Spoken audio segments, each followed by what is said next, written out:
Policy and Finance Committee to order. Chair Heintzeman, have you had a chance to review last meeting's minutes? As a matter of fact, I have, and Mr. Chair, I would move the minutes from April 9th.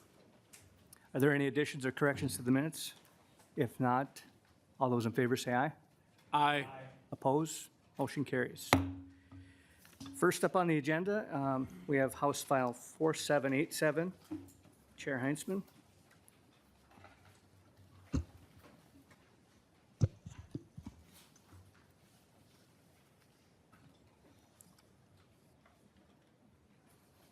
This is more comfortable over here. Once you're settled in, would you like to move your bill to be laid over?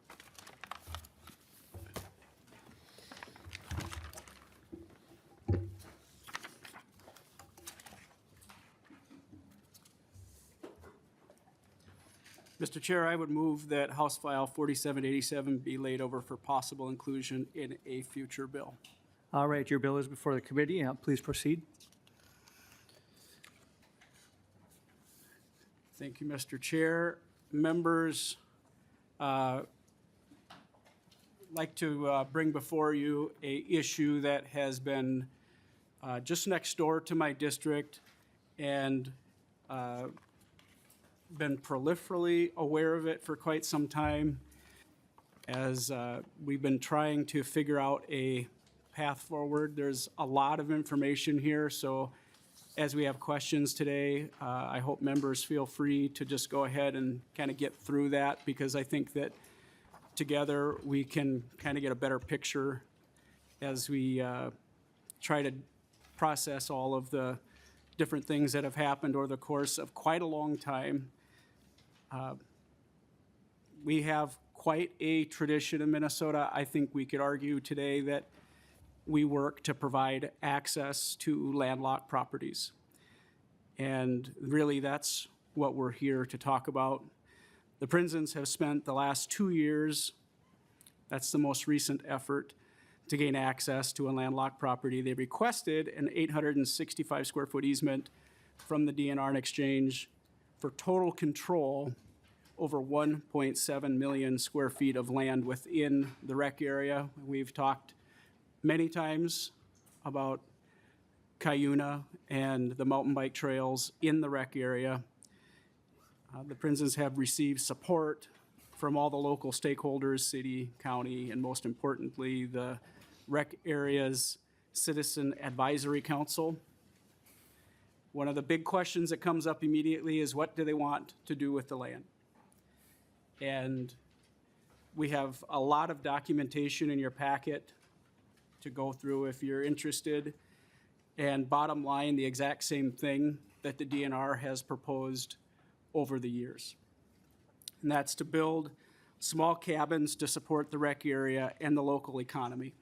If you've been to Crosby and the area around the rec area 10 years ago compared to today, it's almost unrecognizable. There's new streets, there's new sidewalks, there's new businesses. It has completely changed the economy in that area and the livelihoods and the lives of countless people. So back to what are we doing with the land? As I said, the same thing that DNR has proposed. And that would be small cabins. So the DNR's own management plan calls for cabins to be built on this exact same site. I wanted to make sure that I covered that right off the top so members had that information as they think about what we're talking about here today. So instead of following the guidance of their own rec area advisory council and the local community, the DNR has decided to risk a shutdown of the mountain bike trail system that has been a shining bipartisan success in a former mining community. A lot of folks, when they come to visit, they wonder what they're actually experiencing and how it came to be, and they're shocked to learn that their mountain biking mountain biking, I'm combining two different things, excuse me, on technically a mine dump, a waste material from the mining operations that were conducted over many, many, many years. So mining has actually created tourism. So you have the mountain bike trails that people are visiting, as well as some of the deepest lakes in the entire state, some well over 600 feet deep, and unbelievable clean water and opportunities for recreation everywhere you look. So I hope that today we're keeping an open mind, listening to all the facts. I'm sure DNR will be presenting, some of their thoughts on this as well today. And I just ask that we just go through that together. And like I said, there's a lot of materials that are included, and there'll probably be discussions after today's hearing also, right? The bill's being laid over. So I'll turn it over to my testifier members, and Mr. Prinzen can go ahead with the chair's permission. All right, thank you, Chair Heintzeman. We'll go to testifiers. Tim Prinzen's up first, June Lake LLC. Go ahead, introduce yourself for the committee and go ahead with your testimony. Thank you, Mr. Chair and committee members.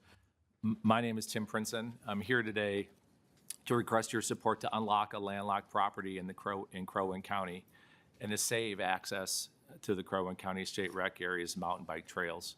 Trails some 400,000 people visit each year. A little bit about me. I'm a lifelong Minnesotan, raised in Crystal, Minnesota, and have raised my family in the Uptown neighborhood for the last 25 years. When I was 6 years old, in 1976, my parents bought a vacation lot on Lake Ossawinamakee in Crow Wing County. They still live there today. So for the last 50 years, I've been traveling back and forth from the cities to Crow Wing County. I know the area very well. A little bit about the rec area. The Cuyuna was the first state rec area created in 1993 as a means to revitalize the Cuyuna Range, including Ironton and Crosby. It includes 5,000 acres of state land, private land, and undivided interest property. About 80% of the rec area is located in the city of Ironton. It was created for outdoor recreation to get large numbers of people to visit beyond the local area, and that's important, so they have a place to stay. And in short, to drive traffic to the area and increase tourism money spent in the local economy. The original management plan was completed in 1995, but mountain biking didn't arrive until after 2010. Sister legislation was which created a Citizens Advisory Council, or CAC, was also passed with the original rec area legislation.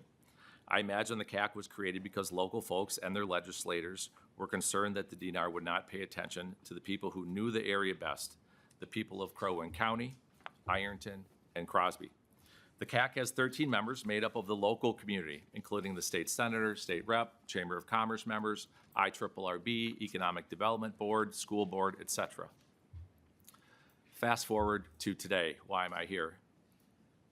I know this is a big ask, and I wouldn't be here if we had not exhausted all other avenues over the last 2 years. 2 years ago, April 24, we found a property publicly listed on Zillow.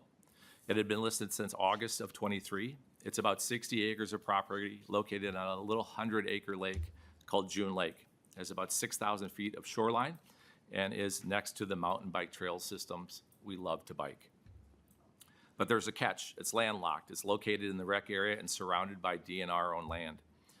We believe this is a problem we can solve. We enter into a ground lease with an option to purchase with the property owner, Carrie Treader of Ironton, Minnesota. With that agreement, we will use our best efforts to unlock the property. We called the DNR. A woman named Amy Marrier was our first contact, and we asked about an easement. Her initial response was positive. Land in Minnesota can't be landlocked. A little while later, she let us know that the DNR would not consider an easement. We realized we need to build local support from the ground up, and that's what we do. We got support from the City of Ironton, the majority of the Crow Wing County Commissioners, and most importantly, the Citizens Advisory Council. We asked the DNR for an 865 square foot easement over grass and gravel to connect with an existing road with a plan to build small overnight cabins for the 400,000 rec area visitors. This plan is the same plan contained in the DNR's own management plans. It turns out our plan is their plan. We offer the DNR to have input in the size of the cabins, the number of cabins. We offer a right of first offer for them to purchase the property when we sell it. We offer to swap the easement we offer to swap for the easement the owner's undivided interest in that critical 40-acre parcel, 1.7 million square feet. This would put an end to over 30 years of access disputes and allow for the expansion of prime trails at the western trailhead of the rec area. The DNR said, do not bother to submit your easement application. We disagree and continue to request a site meeting so that we can submit our application. A site meeting is a critical component. We are not allowed to submit our application until there's a meeting on site. It took 9 months from our October 2024 CAC meeting to get the DNR to meet at the property. While we were gathering support, we were also doing our title and survey due diligence. Our surveyor discovers that the road, Overburden Road, and the trail, a section of Galloping Goose, that the DNR believes they own outright and is in fact not owned by the DNR. It is in fact part of the undivided interest parcel, co-owned by Kerry Treader and the DNR. Our surveyor requested road ownership documentation from the DNR in December of 2024. To this date, the DNR has not provided any documentation that proves ownership. Why is this road and trail important? It is the western trailhead and provides boat launch access, ice fishing access, scuba access, and most importantly is the critical section of the Galloping Goose Trail.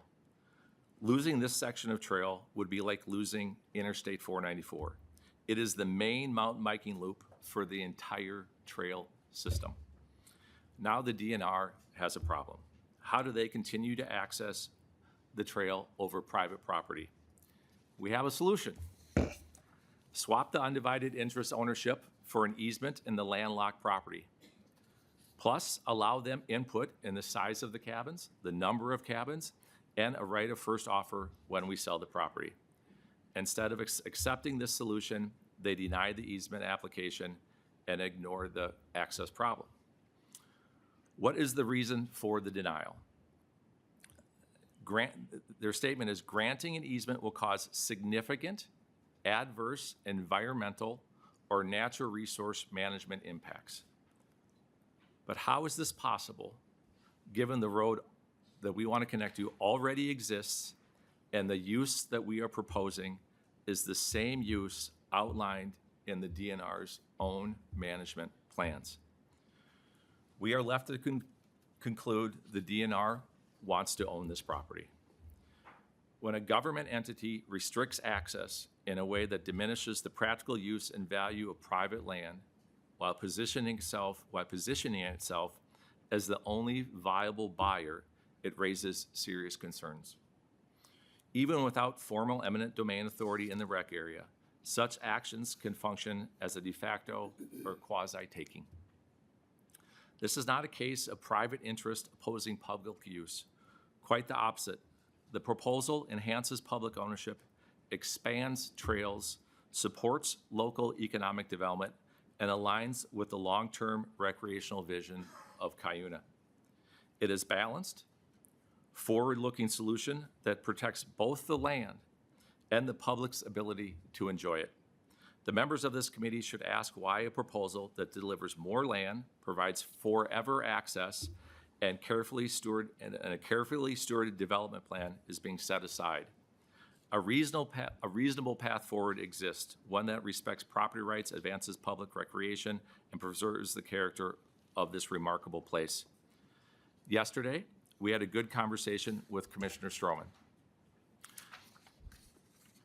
and reiterated that we have a solution that will erase any uncertainty over land rights, ownership access through a land swap with the DNR, and an agreement on certain conditions and a right of first offer.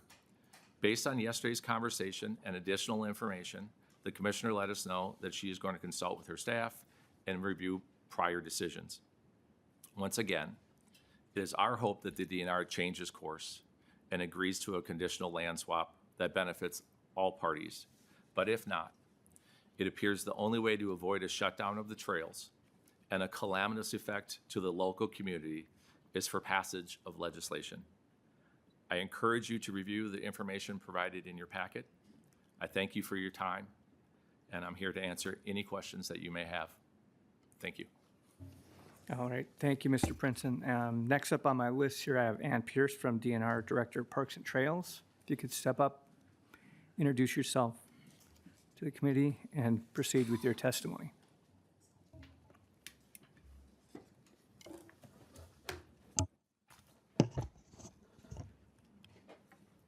Thank you, Chairman and committee members.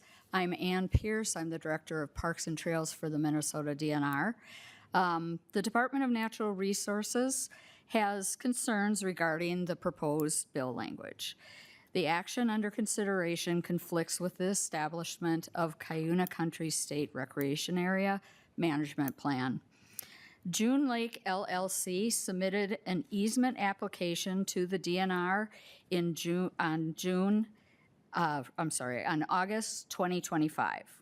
The DNR denied the request because the easement would conflict with a 100-year vision of the SRA, specifically creating a commercial atmosphere in the SRA and conflicting with the management objectives of providing public recreation and preserving scenic beauty.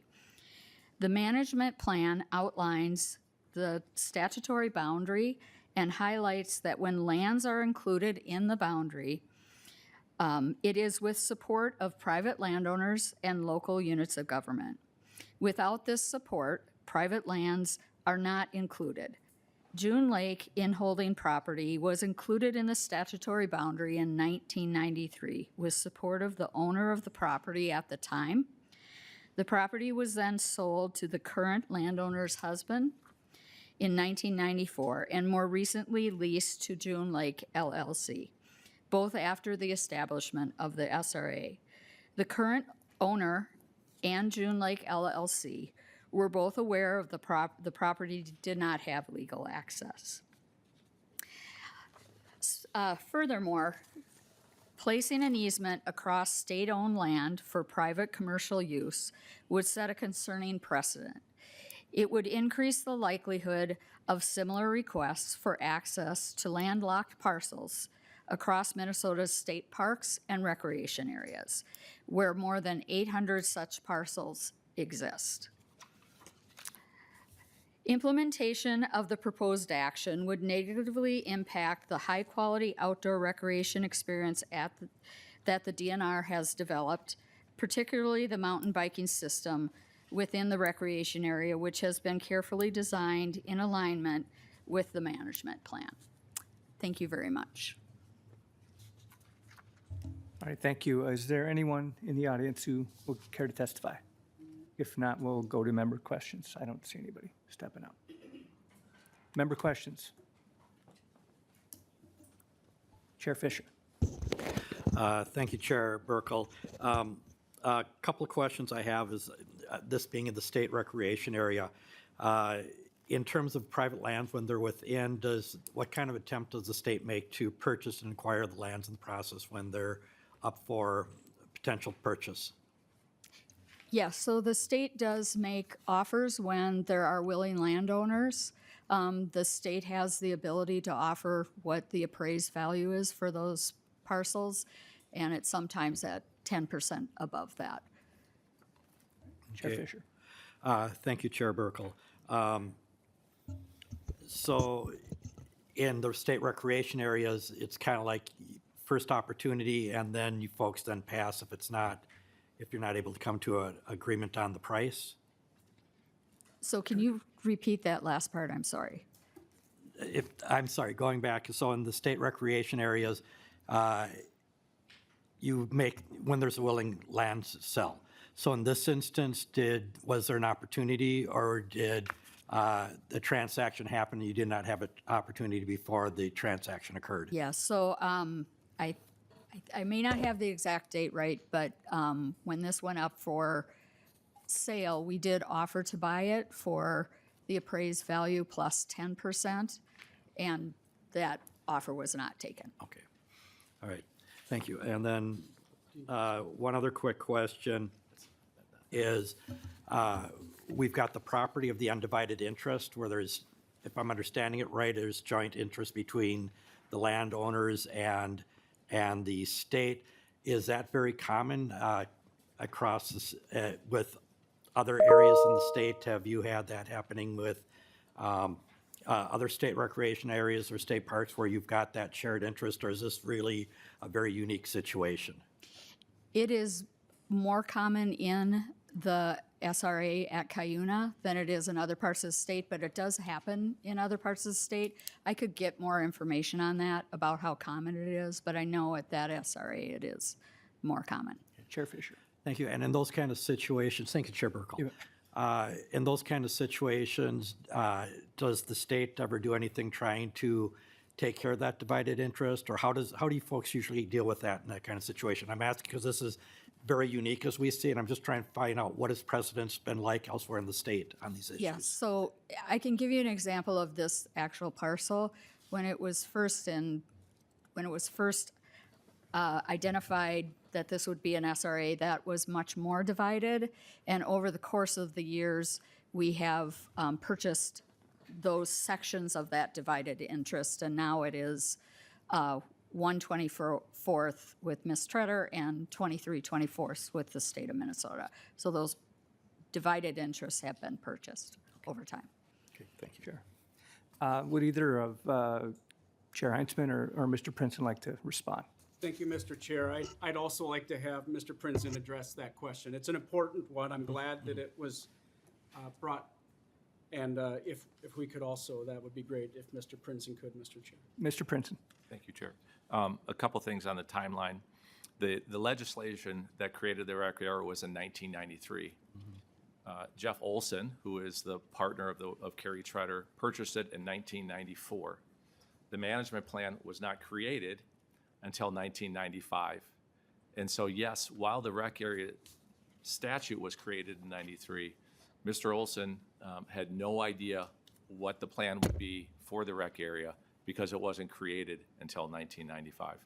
This is the first time that I've heard that Dan Ham, who was the person that owned it before Jeff Olson, approved of the property being in the rec area.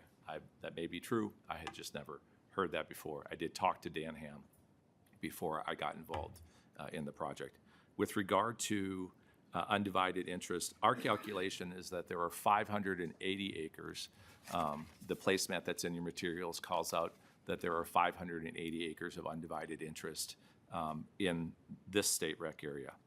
As relates to the DNR's active engagement in purchasing that undivided interest, as an anecdote, I was able to engage with the McGuire family that has 108 acre undivided interest just west of this parcel. I was able to option that property for $18,000, a nominal amount of money. I think it was the assessed value of the property plus a little extra. I offered that property up to the DNR as part of this process, and that fell on deaf ears. To my knowledge, the McGuire family has never been engaged, has not since been engaged by the DNR to acquire that undivided interest. That is 108 acres. 20% of the current undivided interest available in the rec area. Thank you, Mr. Chair. Okay. Thank you, Mr. Princeton. Next up, Representative Schultz. Thank you, Mr. Chair. And my question would be for Ms. Pierce, but before that, I'll just give a little bit of background for our discussion here today. This is a beautiful part of the state. Like Representative Heintzeman has mentioned, I've taken on two separate occasions groups of friends up to enjoy the Cuyuna, and I have biked, not just on some of those incredible trails, but certainly have enjoyed the very trail that passes through the section of property that we're talking about, the Galloping Goose. Thank you. And so my question for the DNR is, that in your denial letter to Mr. Princeton, that you stated that granting an easement would cause significant adverse natural resource management impacts. And tell me more about that, if it's in regards to his easement, when it appears like you built trail right over the top of the land that's adjoining him. Tell me more about that. Director Pierce. Chairman, committee members, yes, so we did build trails across this property. We do build trails in various areas of the state and also do that in a way that is of the least impact to the natural resources. We still do need to manage that site and the resources, and that includes the trails and the land that is surrounding that. So whatever that management can occur can be a variety of different things, but as more people are in that area, it becomes more difficult to do that. And then the other side of that is that the resource management also includes that recreational opportunities. Representative Schultz. Mr. Chair, and to you, Ms. Pierce, I'm concerned because from what I understand here, they have a campground that is proposed for this specific site, and at the same time, it's my understanding that that's also the plan that is adopted for the park. Do I have that accurate? Director Pierce. Chairman, committee, what I think that is coming from is in 1995, there was an initial plan that identified what the future opportunities of that site is. Since then, there have been amendments, but on that future plan or future ideas of what could be done there was identification of having overnight amenities in that location if it ever was acquired. The current plan calls for more overnight amenities. That might be a campground in the southern part of the recreation area. We don't identify private-owned property for having specific things on those locations anymore. But that 1995 plan, which was the first plan, does identify that as a future opportunity. Representative Schultz. Mr. Chair, it looked like Mr. Princeton, did you disagree with that assessment, or was there something that we needed to understand in greater detail? Go ahead, Mr. Princeton. Chair, yes, Ms. Pierce is accurate in that the 1995 management plan specifically says as action item 1, develop campgrounds south of June Lake. However, in 2008, the Cuyuna State Recreation Area Recreation Implementation Plan was created, so updated some 13 years later. And it says, if additional property to the west, just south of June Lake, that's this property in question, can be acquired in the future, that area should be considered for a semi-modern overnight use area. So there are 2 documents in their management plan. I believe the plan has been updated again maybe in 2016. No changes have been made to the plan that would affect these statements. It's my knowledge. Representative. Yeah, Mr. Chair, so what I'm understanding here is the DNR wants this land. The DNR potentially wants to put a campground on this land, but somehow I'm led to believe that in Mr. Princeton's case, that a private campground is outside the realm of what the DNR is willing to accept. Director Pierce. Go ahead. Chairman, Yep. committee members, I think to reiterate that what we are trying to think about is what that 100-year plan calls for, which is non-commercial use. The other issue with this easement is that it would set a precedent for other sites across the state in holdings of other parks and trail systems, that granting an easement would set a precedent. And that's the other piece of this, yes. Rep. Schultz. Mr. Chair, that's actually really concerning because earlier Ms. Pierce said that there are currently 800 parcels that are like this. So 800 private property owners who the DNR is currently potentially landlocking out of the value of their own property. From her words, Mr. Chair. In addition, I think it's also important to note here that within this same rec area, just so everyone knows, there is another private campground that is already within the rec area boundaries. That's the Red Rider Resort.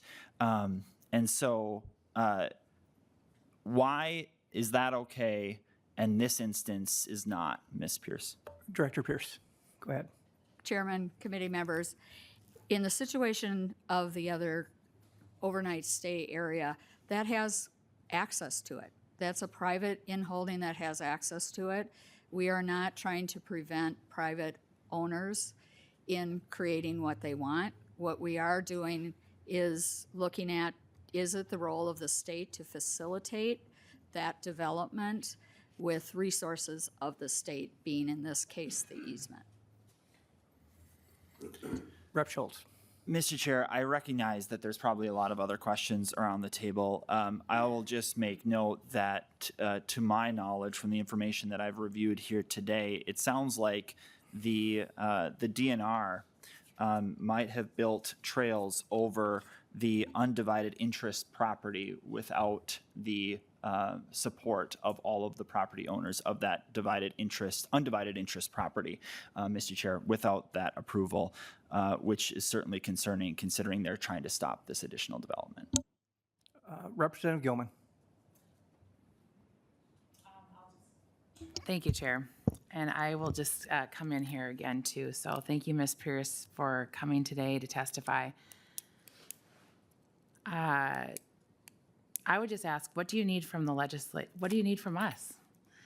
What do you need to hear from us? Because when I hear things like I hear today in regards to this situation and being, afforded an opportunity to have another parcel of land or have things happen that are even above and beyond, that would be a gift back to the state. Why would we not support that and allow for future development here and continued access to such great things that happen up there, to over 400,000 folks that are visiting up in that area?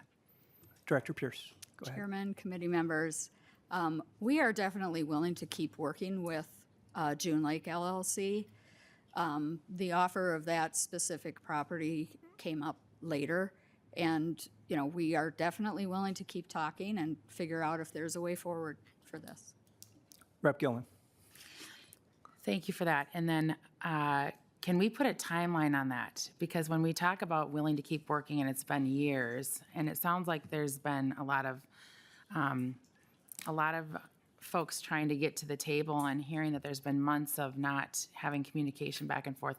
What do you need from us? Do we need to do a letter of support? Do we need to do have more conversations? Give people your email to reach out to you? To get a hold of you to say, hey, this is something that we want to see, that private landowners can have access to their property. Director Pierce, go ahead.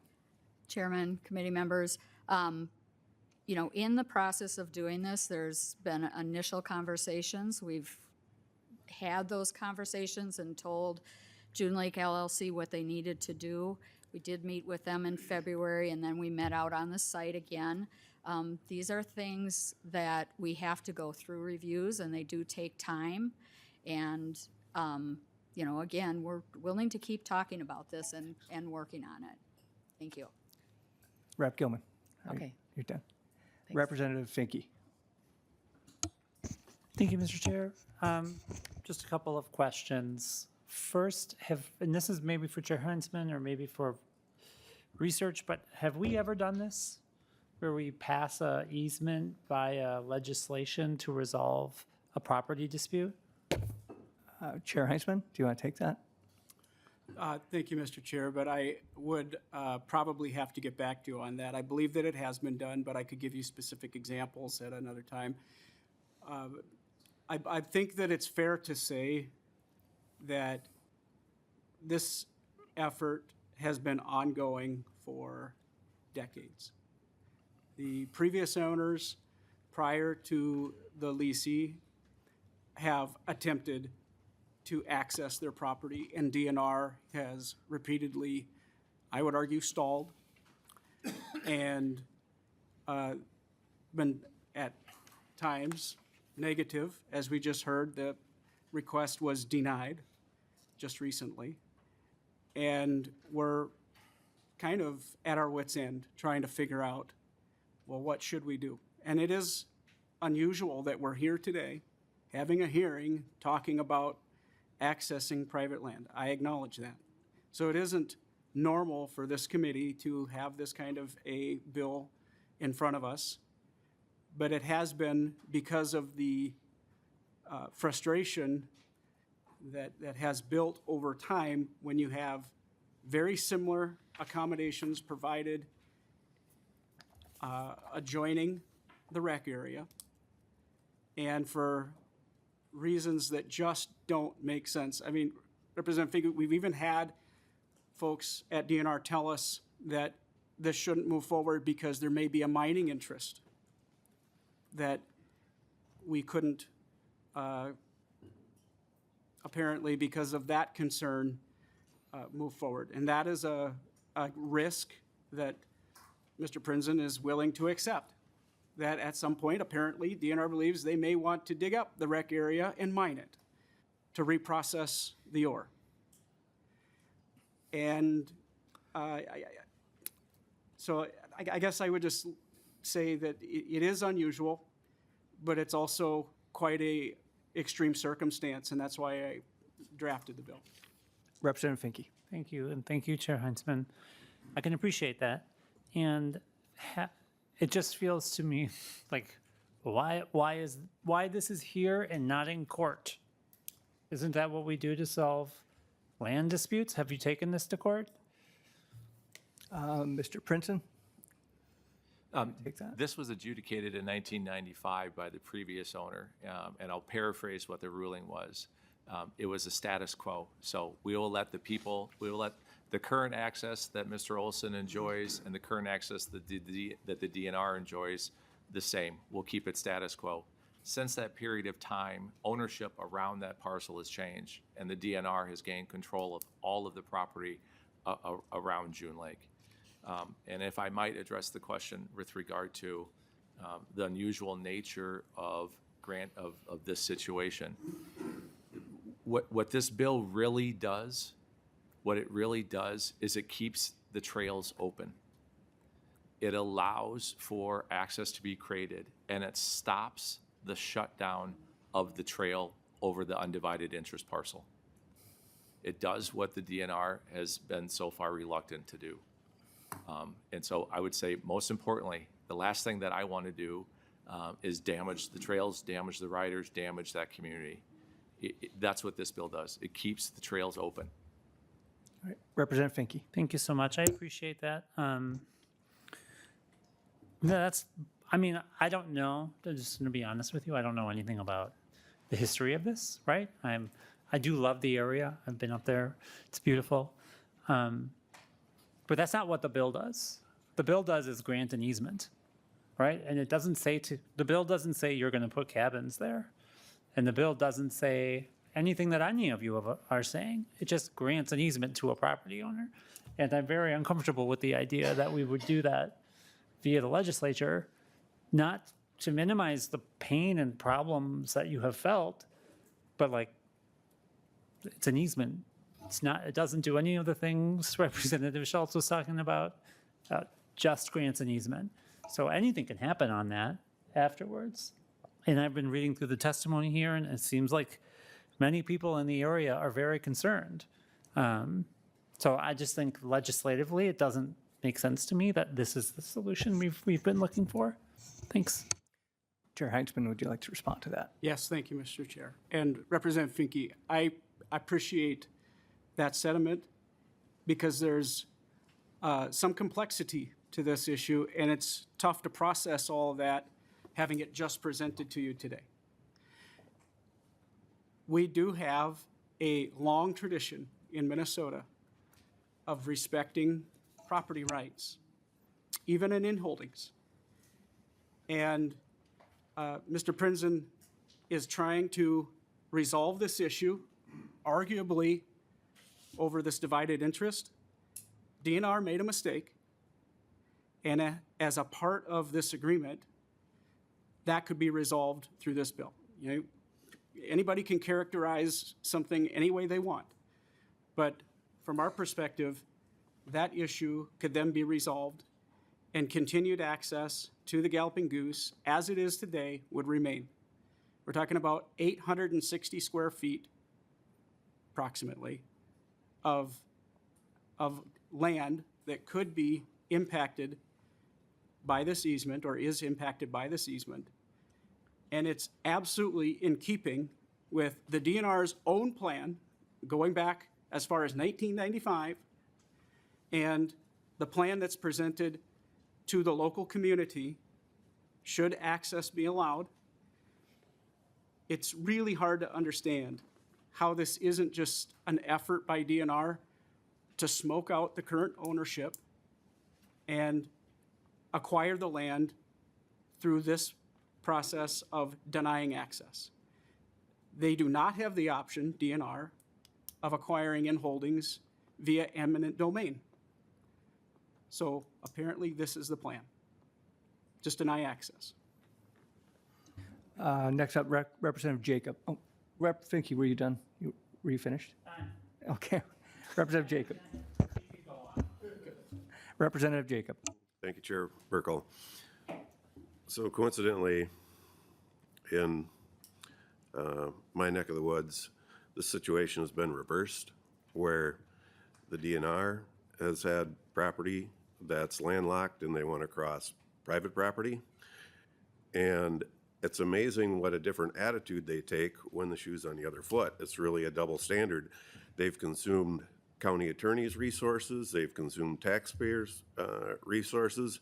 They essentially want to have their cake and eat it too. And they talk about spirit of cooperation, the greater good. We need to be able to access the land. You have to.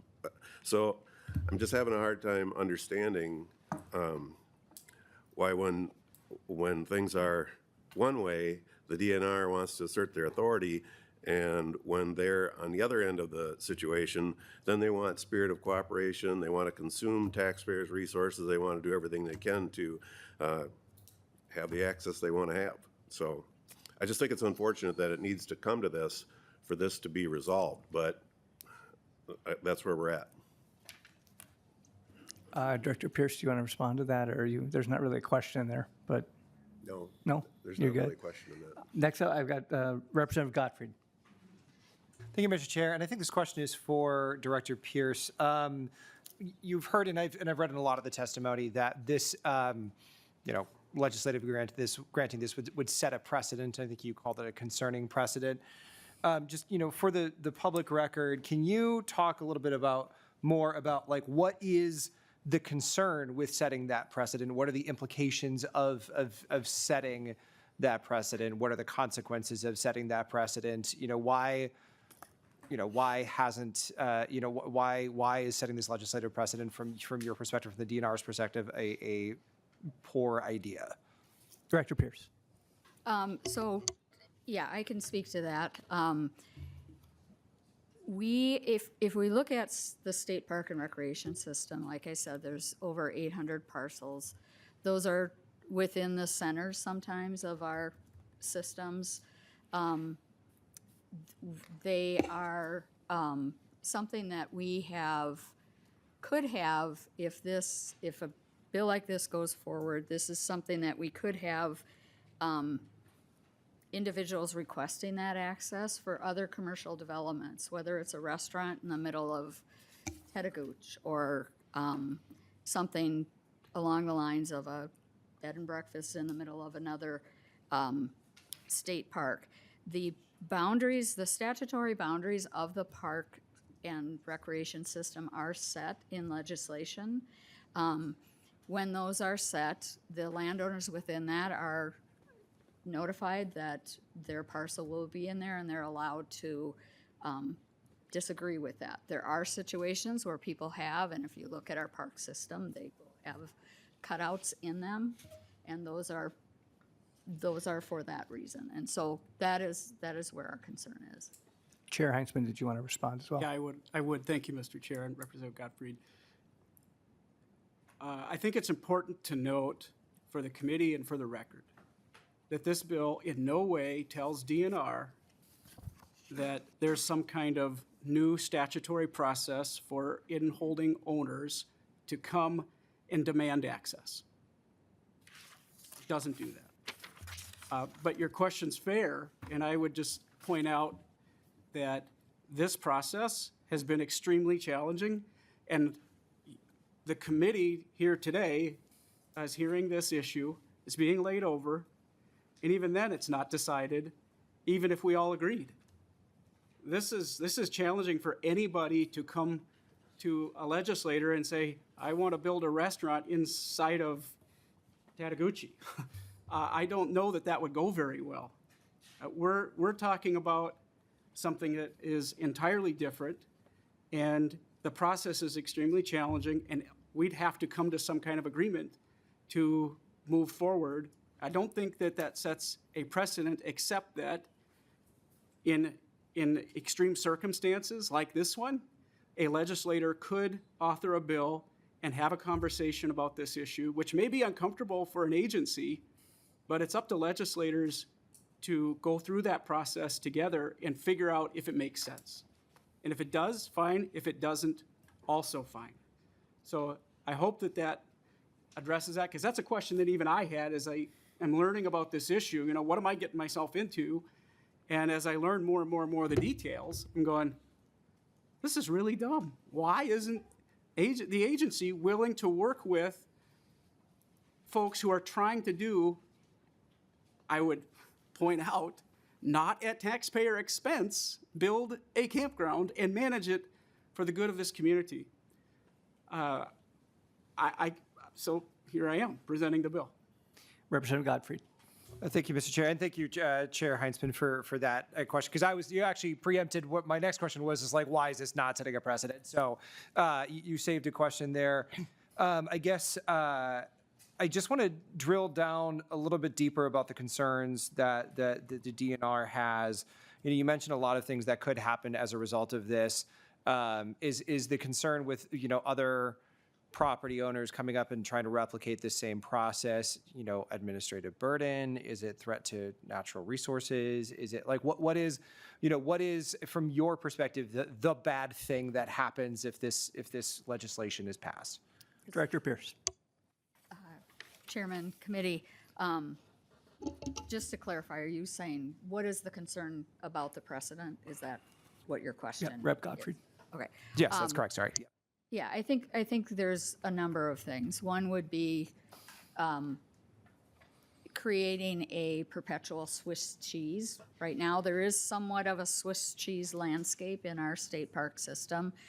When those statutory boundaries are created, the department is directed to, as quick as feasible, to acquire the lands that are within that. And that is to create a more holistic, protected area, right, that people can use. So there is that concern. There's concern with trespassing, having parcels that are within a statutory boundary, and trespassing occurs either onto private property or onto public property, both ways, trespassing issues. There's also natural resource concerns, that as something is cutting through a cohesive forest land or prairie land, it's creating barriers there and to that management of that site. So there's multiple things within that are of concern. All right, Representative Gottfried. I got two more on the list if here. Yep, I'll wrap up. No, thank you for that. And I guess I would just, all things being fair, I would present to either co-chair Heintzeman or Mr. Princeton, how is this proposal different from what was just discussed? Go ahead, Mr. Princeton. Thank you, Chair, Representative Gottfried. The word precedent has been used exhaustively over the last 2 years as it relates to this process, and it's one that we understand. the best way for me to answer this is the way that the mayor of Ironton answered it to me, and I'm going to paraphrase here. If this is precedent setting, then this is good precedent. You are solving a problem that has been antagonizing this entire area for 30 years. You are giving 1.7 million square feet to the state of Minnesota to develop trails that they've had to avoid development on. You're adding an economic benefit to the area. You're not disturbing any vegetation.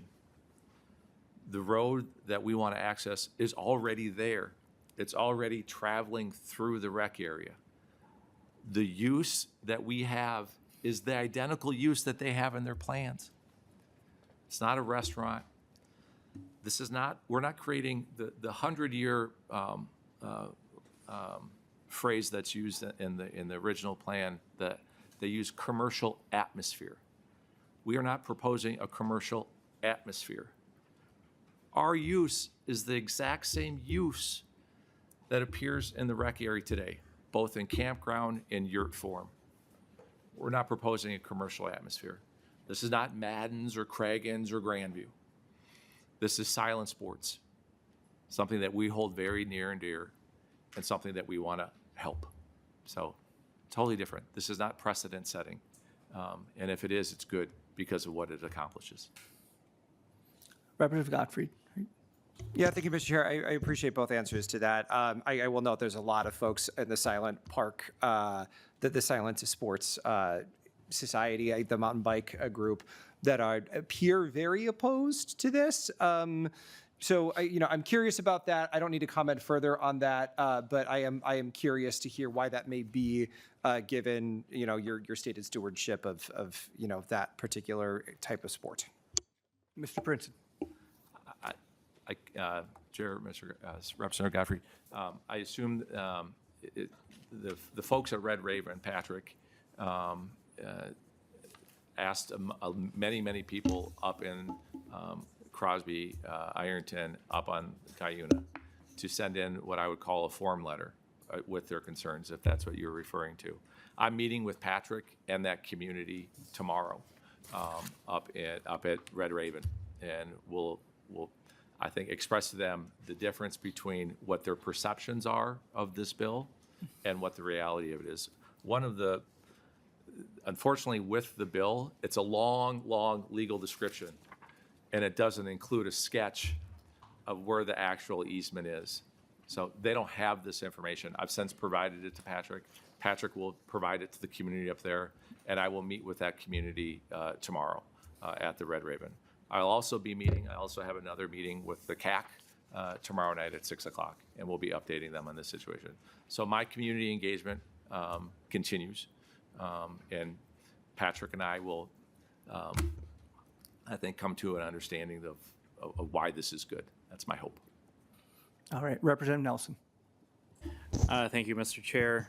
And as I'm hearing the testimony today and you're kind of mulling things over, I think, Mr. Prinzen, if I heard you correctly, since this, kind of the history of it, the DNR has continued to, or has acquired more land in that area since, 1993 or 95 or whatever. And somewhere in that range, there was a court case that was status, just each party can do status quo on that. And if I'm understanding this correctly, it's after that court case that the DNR has continued to access more land, or purchase more land, acquire more land. Is that correct? Mr. Princeton, go ahead. Yes, I believe that's correct. There are certainly parcels, especially the parcel to the west of the undivided interest, that I think at some point was undivided interest, and then the DNR got complete control of that parcel, whereby it was landlocked. If that answers your question. Representative Nelson. Thank you. And so I think, back in my township days, we worked a lot on, there was 2 different cartways that came in. And so that brings in the heartburn from me and memories of that. And cartway isn't a process that can happen here. But one of the things that is looked at in setting a precedent there is what was used or considered enjoyment, what was accessed and, previously by the landowner, and sometimes it was land that was granted just verbal permission, and maybe some kids were ripping around on a weekend and kind of got some neighborly disputes and caused some problems.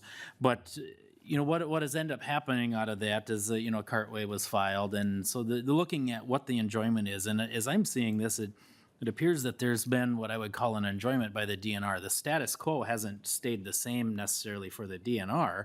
It's kind of grown some, but the landowners have really stayed the same. And am I reading this correctly, that you're looking for an 865 square foot easement? Is that the entirety of it, or is there more than that, or is there unsure? Mr. Princeton, go ahead. Chair. So the original proposal that we proposed was 865 square feet, a 33-foot radius that goes from what I call the Crabtree parcel onto the undivided interest parcel. That would have solved the problem.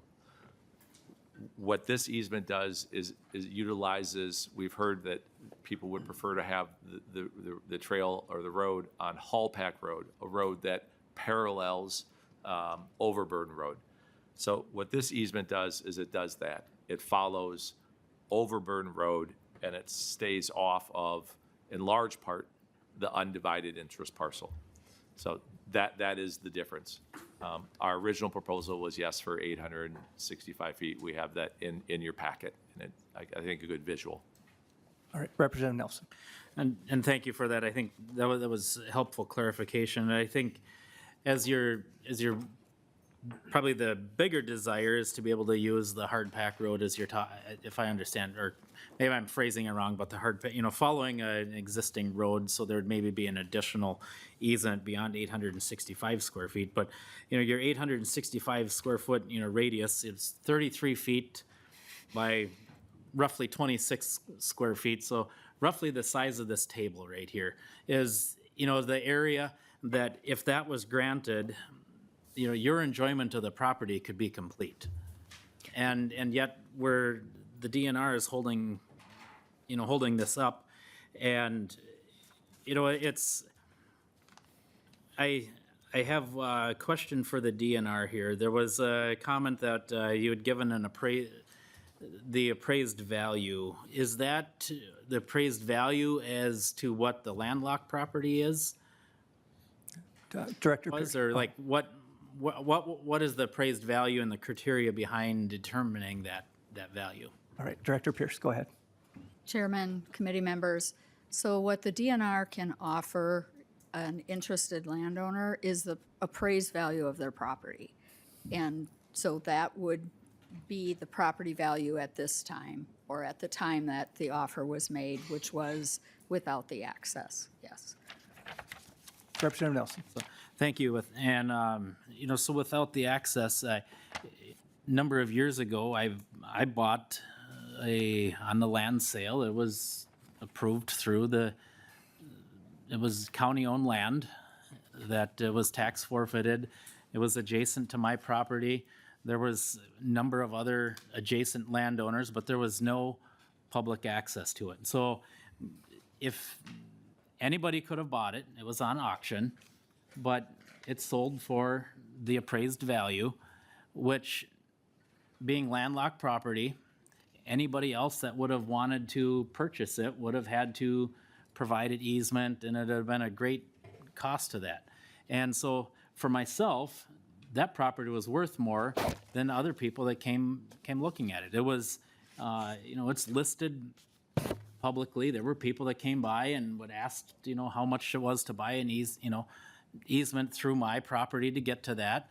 And I gave them a number, and it was more than the value of the property, because it was not something that was, the easement would have cost more than, been more valuable than the property. And I think what I'm hearing from the DNR is that, they're giving it without they're giving an appraised value, but without the lack of access there.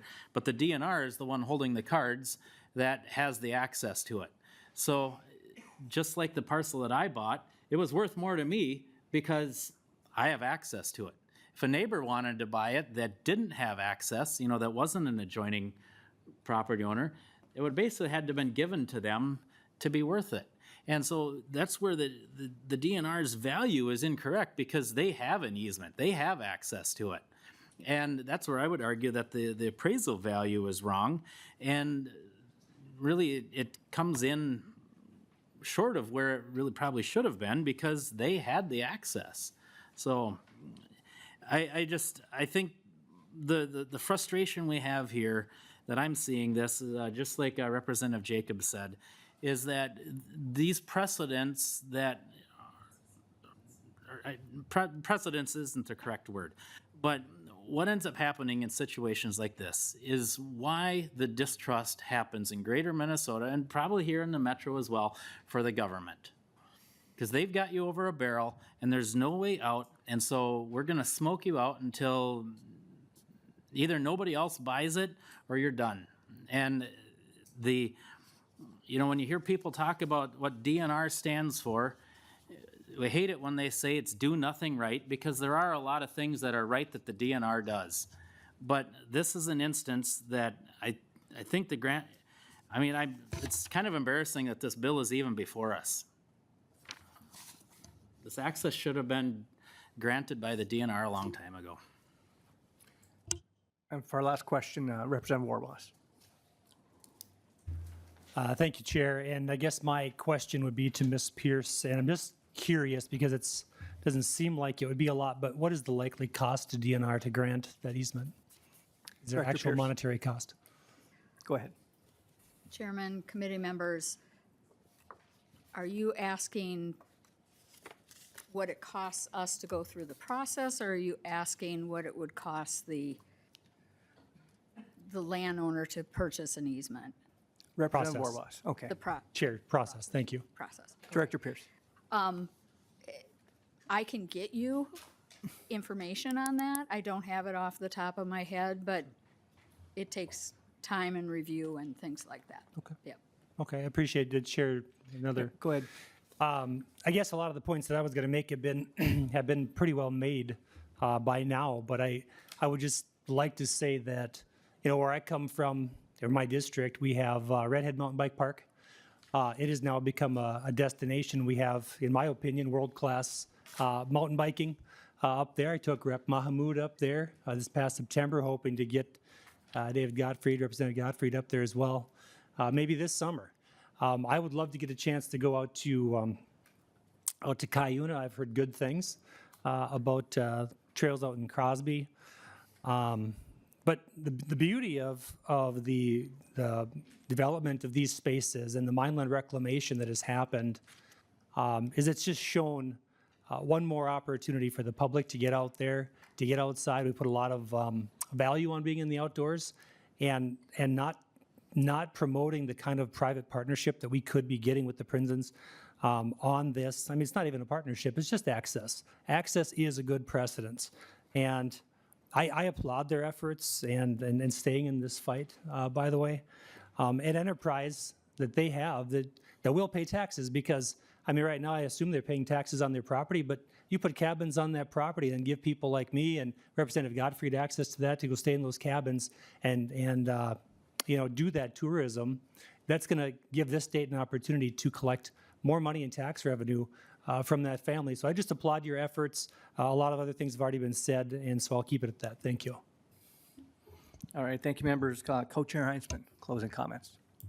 Thank you, members. Thank you, Mr. Chair. I think that a lot of the questions that most people have were brought forward today, and if anybody comes back and wants to review our hearing, I think they'll have a pretty good picture of what we're trying to accomplish here. I will just simply add, one of the biggest challenges that I hear about from people coming in to try to access world-class mountain biking has been the challenge of an overnight. And this proposal providing access would get at part of that problem and add to the existing opportunities for a stay in Cuyuna in the rec area that already exist.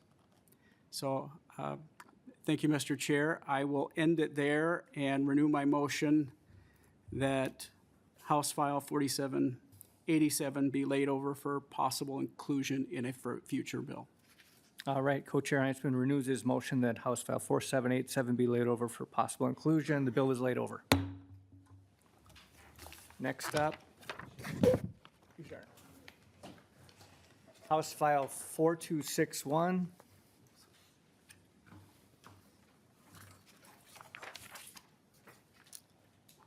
Co-Chair Heintzeman, would you like to move your bill? I would, Mr. Chair. Co-Chair Heintzeman is moving that 4261 be laid over for possible inclusion. Your bill is before the committee. Please proceed. Thank you, Mr. Chair and members. This is DNR's annual policy and technical bill. Everybody's been eagerly anticipating the opportunity to hear their presentation today, so I will turn it over to Ms. Keller, and she'll give you a walkthrough. All right, thank you, Chair Heintzeman. Ms. Keller, would you introduce yourself for the committee and proceed with your testimony? Good afternoon, committee and Chair Burkle. My name is Barbara Keller, and I am the Legislative Coordinator for Minnesota DNR. First, I would like to thank Chair Heintzeman for carrying this bill and the committee for hearing it today. This is our annual DNR policy bill, and I'll be walking the committee through this bill section by section. There are a number of provisions in this bill that are also included in House File 4192, which is authored by Representatives Pinto and Heintzeman. That bill was heard in the Public Safety, Finance, and Policy Committee on March 24th and was referred to this committee. But again, those provisions are in this bill, and I will go over them as I'm walking through it. But that's what I'm referring to as the fraud bill, the DNR fraud bill. So I'll identify those sections as such. And that bill, the items in that bill, are related to the use of fraudulent licenses, passes, and permits issued by the DNR. So to begin, sections 1 and 2 of the bill, these are some of those provisions that are in the DNR fraud bill. And they clarify that it is unlawful to issue, obtain, or use a dealer 21-day temporary registration for an off-highway motorcycle or off-road vehicle without intent to follow through with a sale or registration. It also adds penalties to both the dealer and the person who violate that section. This section was needed due to enforcement issues with dealers abusing temporary registration or duplicating them and handing them out. Section 3 begins on line 2.20, and it changes statute to clarify that a person must carry, not display, an off-road vehicle state trail pass to use an off-road vehicle on a state off-road vehicle trail. The current language regarding the display and inspection of off-road vehicle state trail passes is confusing. One section indicates the pass must be viewable, while another indicates it only needs to be available for officer inspection. To clarify, to ensure clarity and inconsistency, we are proposing a technical language change to remove the requirement that the pass be viewable to conform to similar language found in the Minnesota statute relating to snowmobiles. Lines 3.13 to 3.15, this is with regards to the effective date, and this is related to our plans to implement our new electronic licensing system to accommodate a phased approach rather than everything being done at one time. So that's what that language is for. Moving on to section 4, similar to sections 1 and 2, which were with regards to the snowmobile, with regards to the off-road motorcycle or vehicle registrations, this applies that same sort of language to snowmobile temporary registration. Section 5 adds a penalty for people that attempt to create or use a fraudulent snowmobile state trail pass. With advances in AI, we are seeing a significant increase in fraudulent DNR licenses, watercraft, and recreational vehicle registrations. And currently, it is not a crime to make, display, or pass off a fraudulent DNR license, watercraft, or recreational vehicle registration or permit. It is a crime to do so with motor vehicles, but not for DNR licenses or registration. So that's why this part is needed. Section 6, similar to sections 1, 2, and 4, we are now adding the same language for ATV temporary registrations. Sections 7 and 8 are related to carp. Beginning on line 4.21, section 7 adds a definition for eviscerated.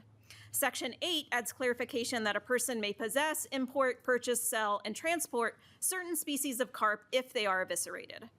Because invasive carp are prohibited invasive species, businesses and individuals wishing to use processed dead carp in Minnesota currently must obtain permits to do so. Reviewing these permit requests requires the use of valuable program resources, even though dead eviscerated carp do not represent an introduction threat in Minnesota waters. Additionally, the DNR's invasive species program can focus its efforts on the pathways and activities that pose an actual risk of introduction to the state. Section 9, similar to Section 5 regarding snowmobile state trail passes, this section establishes a crime to make a false statement on the application for a state park permit or to create or use a fraudulent state park permit.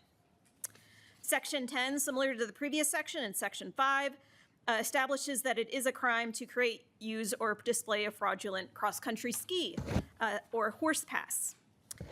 Section 11, beginning on line 6.3, is related to our recent requirements for boating education.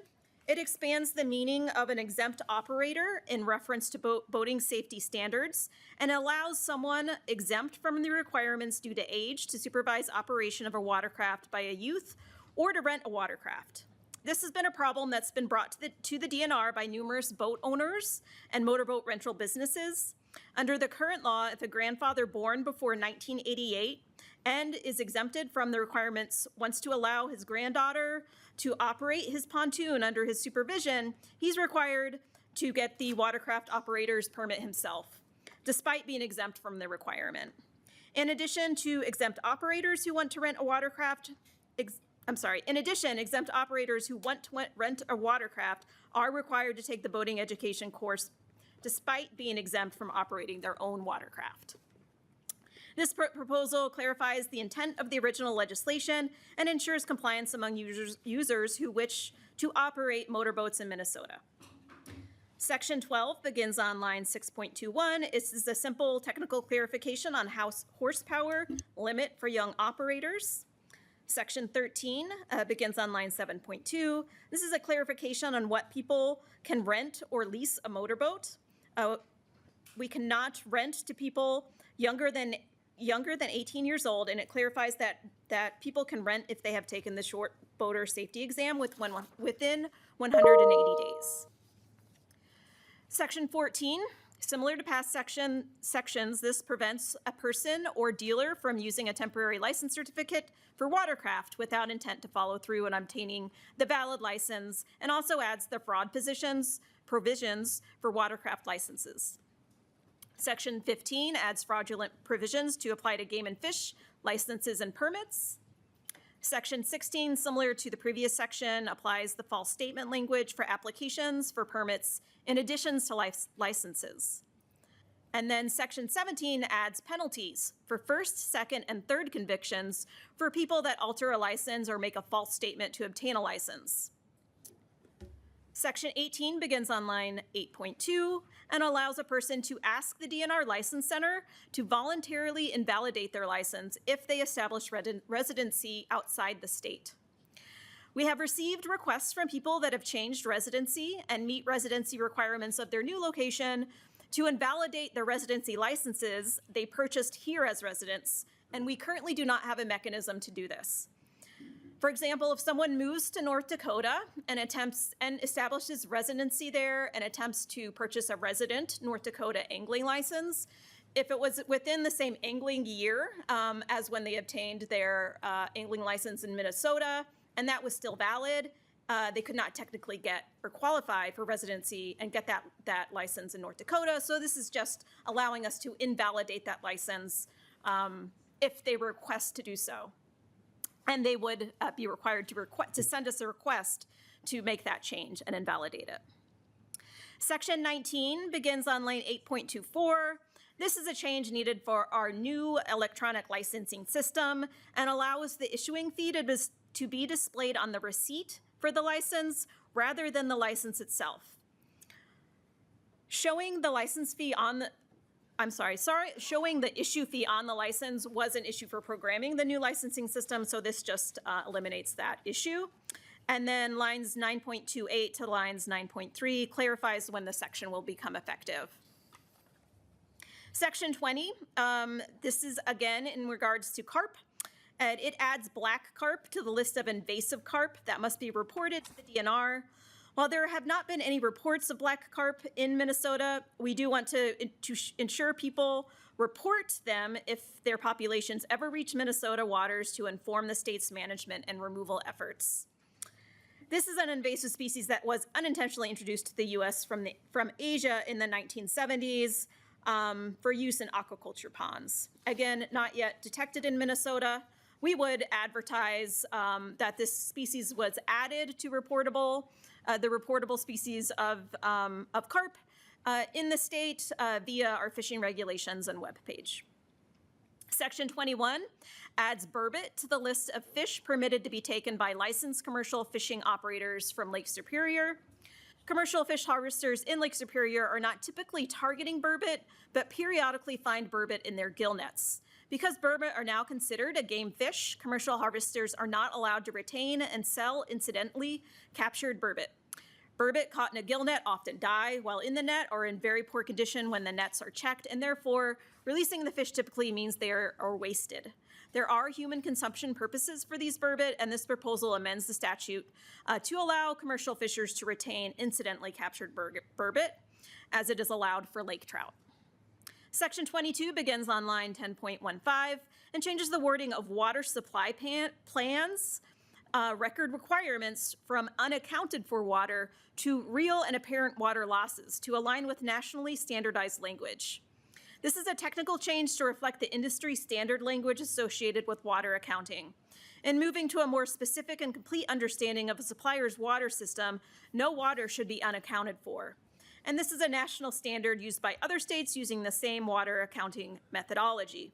Changing our statute to align with this practice encourages our public water supply permittees to dig deeper into their water accounting and pushes them to identify the specific places where water losses occur, which clarifies what they need to do to prevent losses.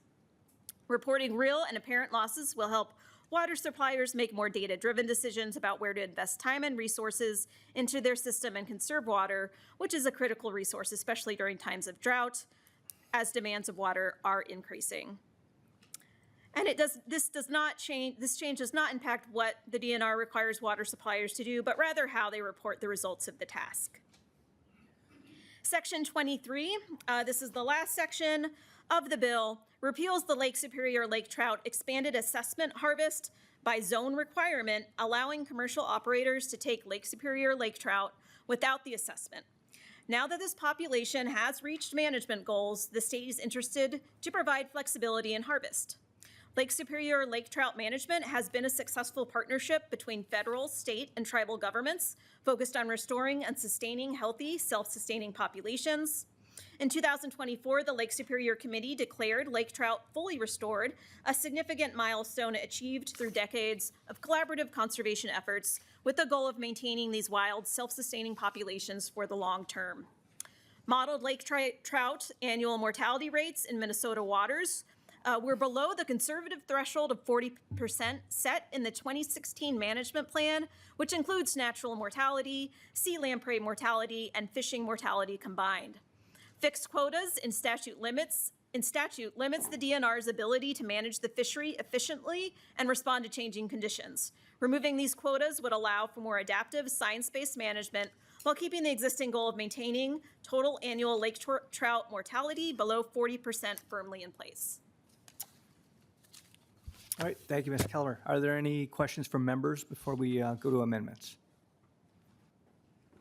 If not, I see we have a few amendments. First up, Representative Warwas, I believe that A1 is your amendment.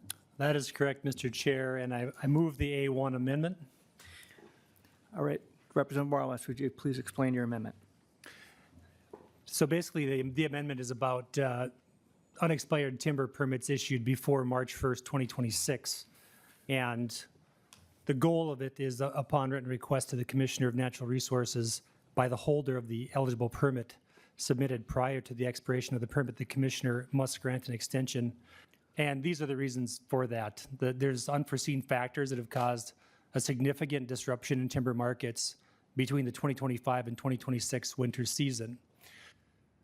The DNR estimates that 75 permits are at risk for forfeiture at the May 31st deadline, which would put a significant financial burden on logging operators. This would be the highest number of unused permits without legislative intervention in the past 6 years. There were several factors that created the situation, one of them being a blowdown event, which created a glut on the market of cheap timber. Housing markets in our country are lower than expected, meaning some forest products. Companies have taken sporadic curtailment for their finished product, impacted wood deliveries, and one northern Minnesota mill has seen a series of unplanned shutdowns, which suspended wood deliveries for several days during the peak wood season. And as a result of these unforeseen factors, timber permit holders wouldn't be able to sell the timber from these permits to a mill. And to be clear, these permit holders want to harvest the timber. It's just currently not feasible. Granting a one-year extension to these permits would give time for these timber markets to recover and ultimately allow DNR to continue forest management activities. Thank you, Rep. Boros. Any comments maybe from Chair Heintzeman or the DNR? Either one. Nothing from me, Mr. Chair, but if DNR has a comment, I'd be happy to hear it. Ms. Keller? Oh, okay. What do we have coming up? Please state your name for the record and give your testimony. Thank you, Chair and Committee. John Drimmel, I'm the Forest Operations Section Manager for Minnesota DNR Forestry. Go ahead. Some context, and thank you, Representative. DNR manages approximately 5 million acres of forest lands.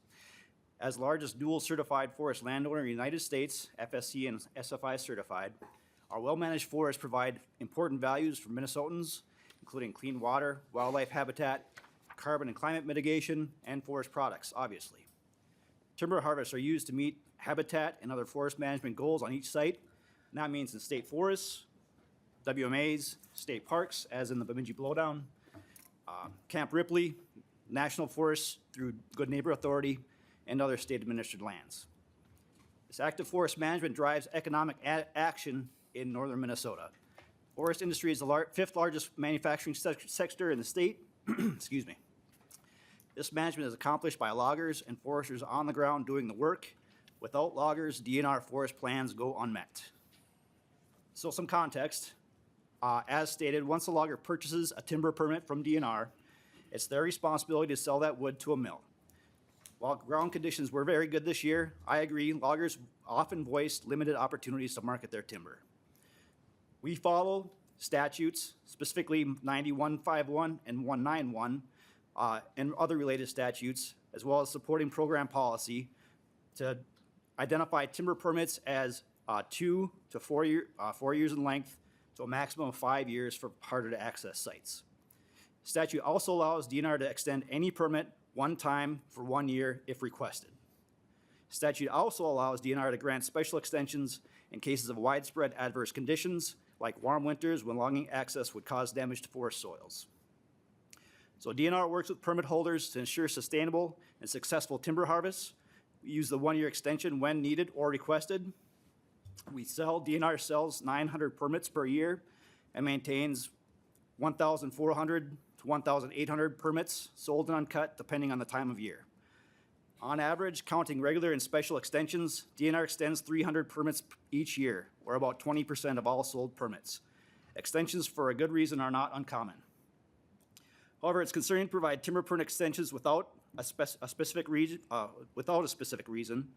In the past, the legislature has approved market-driven timber permit extensions. In 2021, DNR worked with legislatures and Timber Producers Association to provide relief to timber permit holders after the Verso Mill in Duluth closed.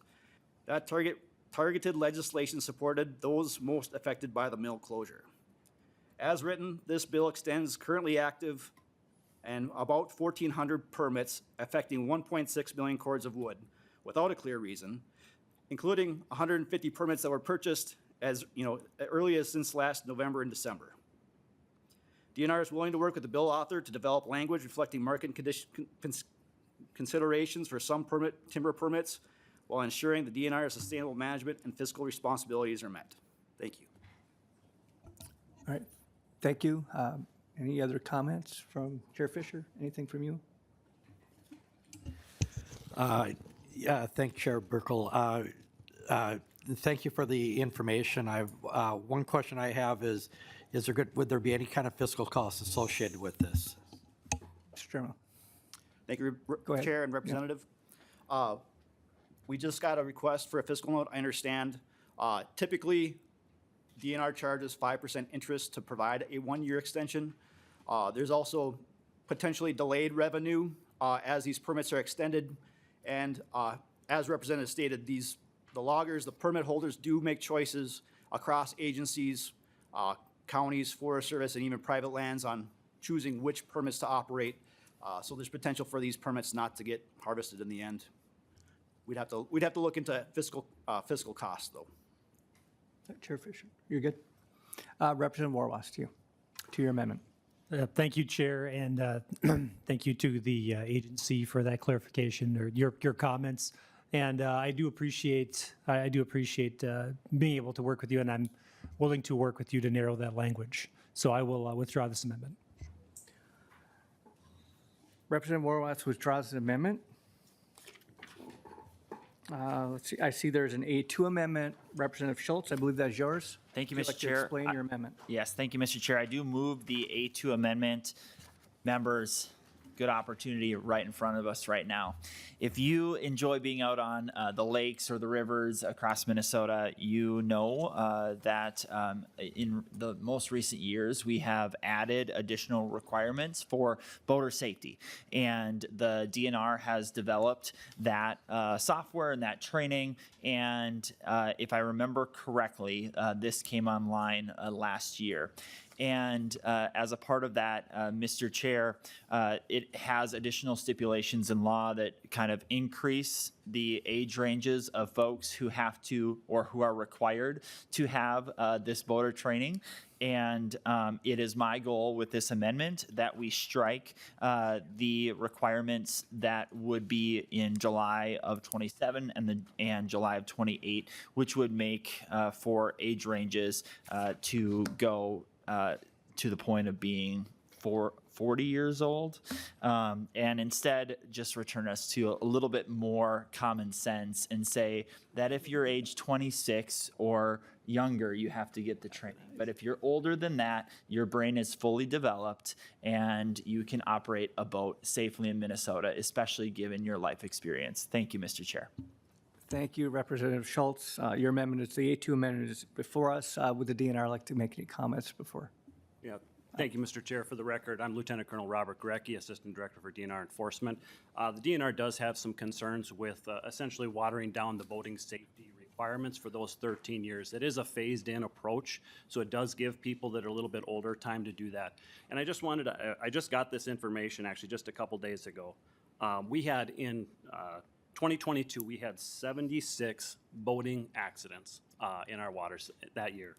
This last year, we were down to 35. Every year, 24 and 25, it's gone consistently down. Our fatalities are going down. And I do directly believe that is due to people taking boating safety classes, being educated out there, understanding the consequences and the responsibility of boating. And we'd like those things hopefully to stay in effect and continue the downward trend. All right, any member questions? Representative Jordan. Thank you, Mr. Chair. Pull out your bingo cards, folks, because I support the Schultz amendment. I'm a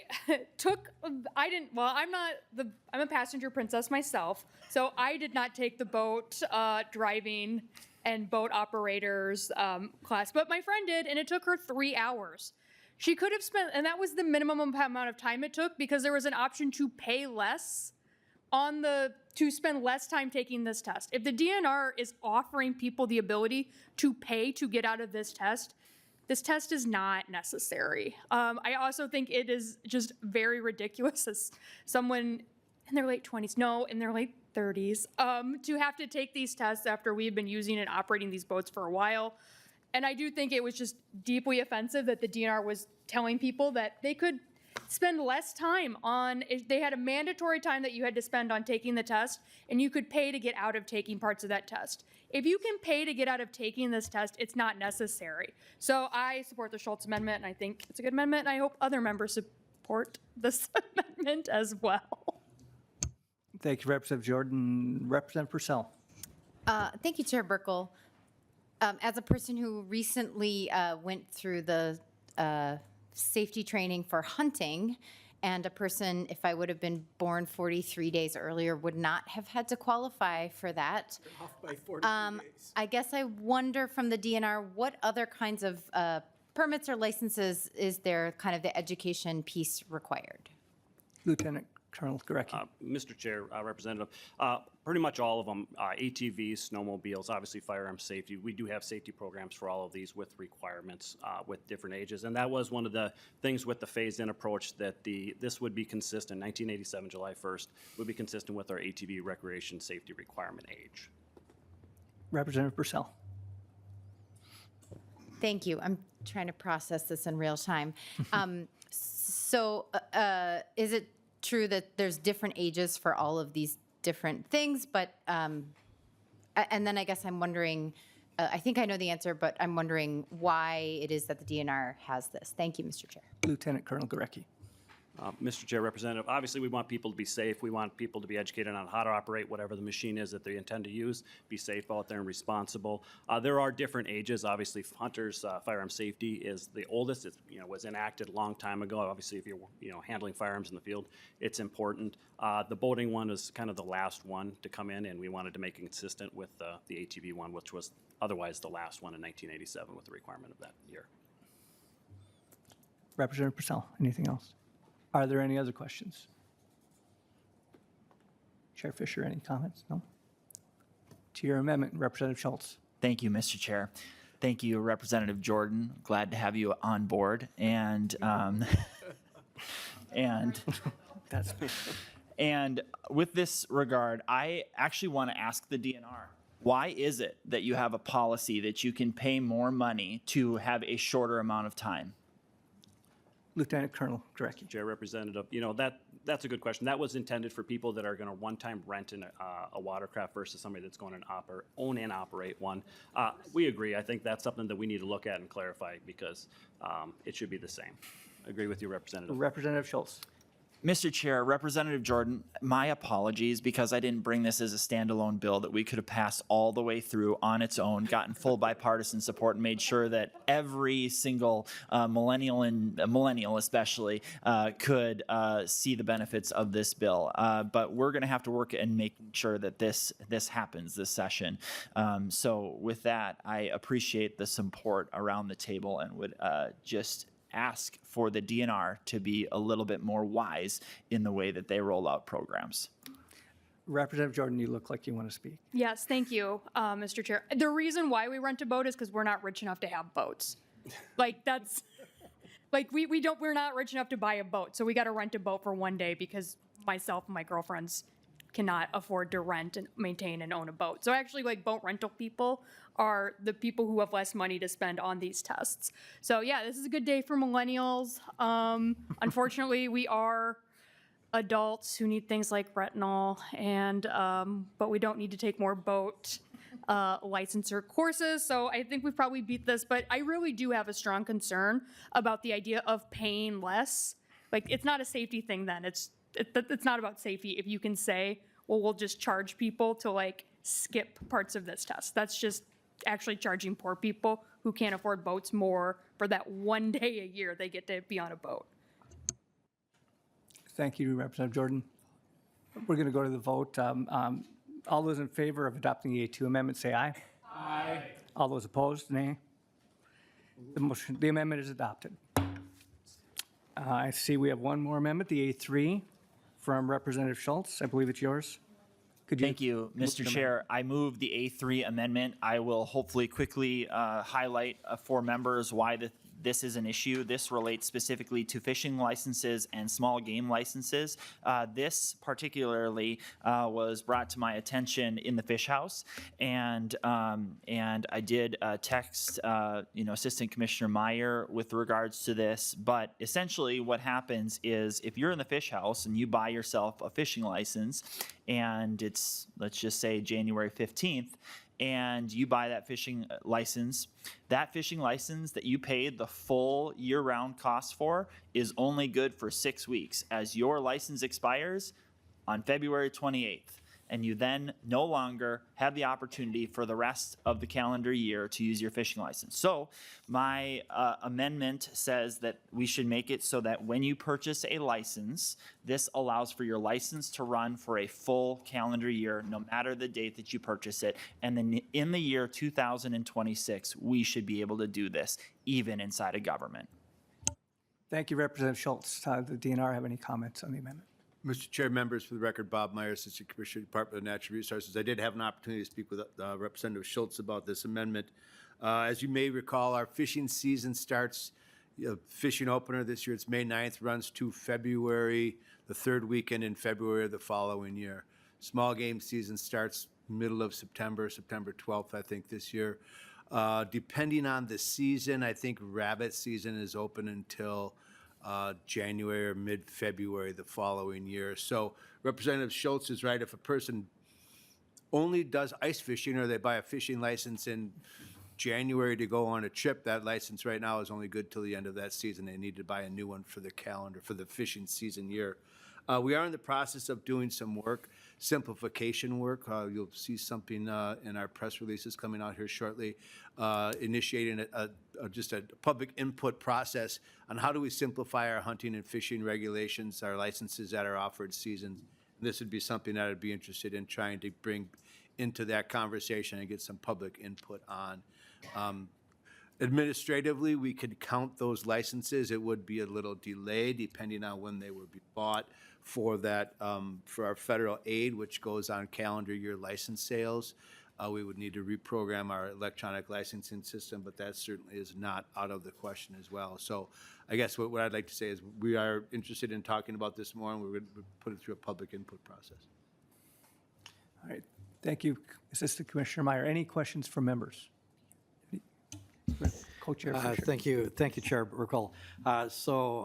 Commissioner Meyer, Assistant Commissioner Meyer, as I'm hearing you explain it, sounds like there would probably be a fiscal note associated with something like this. There'd be, Mr. Chair. Assistant Commissioner Meyer, yep. Some reprogramming costs, nothing major. I think one of the questions is how do you handle lifetime licenses, for example?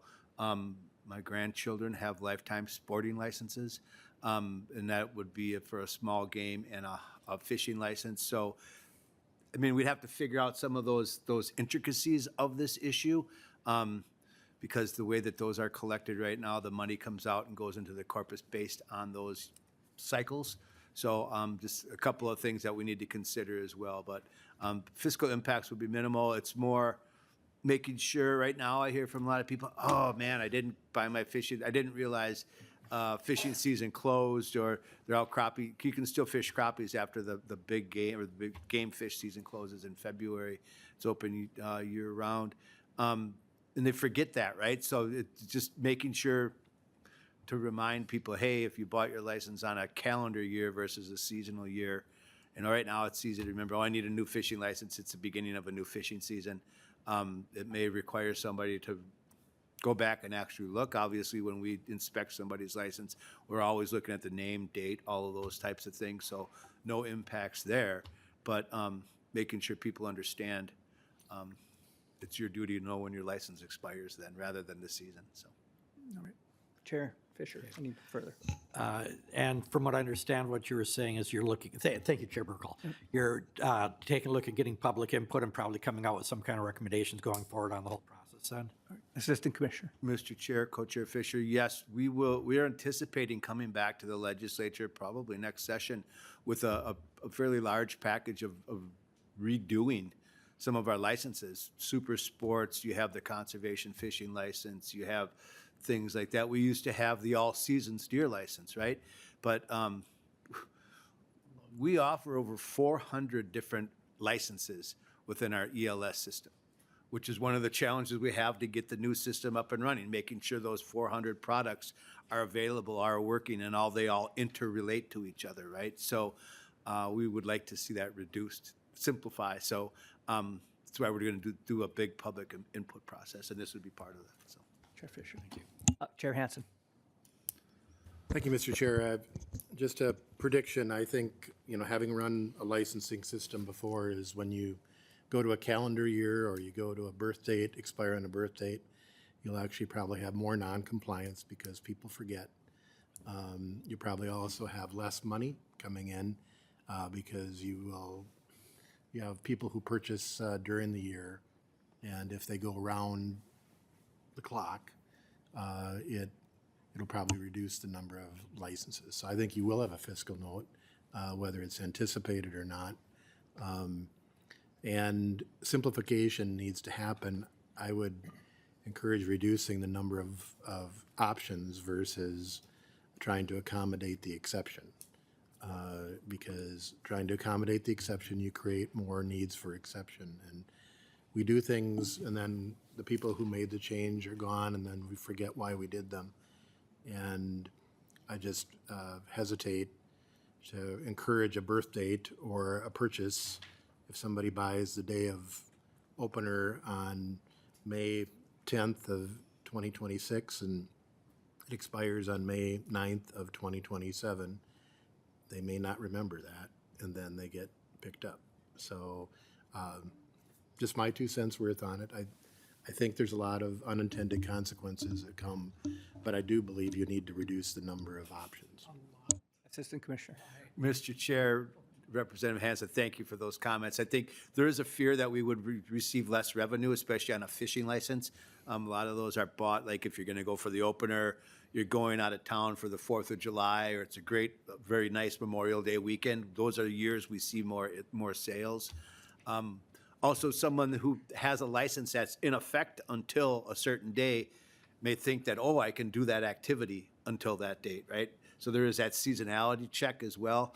All good points, but our system does need to be revamped, and I mean, this is certainly something worth talking about, I think. Chair Heintzeman. Thank you, Mr. Chair. I'd also like to comment on the amendment.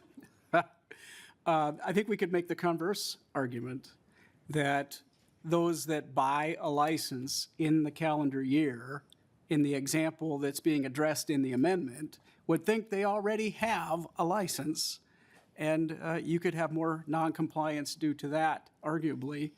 And then in addition to that, I'm concerned that we're concerned that the people of Minnesota might not have to pay twice in the same calendar year, just because of a matter of days. So I'd just like to add my 2 cents and speak in favor of the amendment. Thank you for that, Mr. Chair. Any other questions, members? Rep. Schultz, to your amendment. Thank you. I appreciate the conversation. So thank you for the comments. To Assistant Commissioner Meyer, appreciate your responsiveness to us on this. I will also add, just for the record, this specific amendment, so we can address it this year, is specifically for the annual angling license and for the annual small game license. It does not impact and it does not touch the lifetime or the 3-year licenses. In addition to that, or the short-term licenses, I should say. In addition to that, I will reiterate the point of making it more accessible and more affordable for Minnesotans to get outdoors. For me, Assistant Commissioner Meyer, I promise you, I will pay my $50 instead of $25 in this calendar year for the benefit of Minnesota's great outdoors. But I hope that this is the last year. Thank you, Rep. Schultz. We'll proceed to a vote. All those in favor of adopting the A3 amendment say aye. Aye. Opposed say nay. No. The motion is adopted. All right, Co-Chair Heintzeman, any closing comments to the bill? Thank you, Mr. Chair. No, I do not really have anything that I need to add. We're at the end of our committee hearing, so I'll just renew my motion that House File 4261, as amended, be laid over for possible inclusion in a future bill. Co-Chair Heintzeman renews his motion that House File 4261 as amended be laid over for possible inclusion. The bill is laid over. And members, we are now out of time. Oh, yeah, we are out of time. Motion, we're adjourned.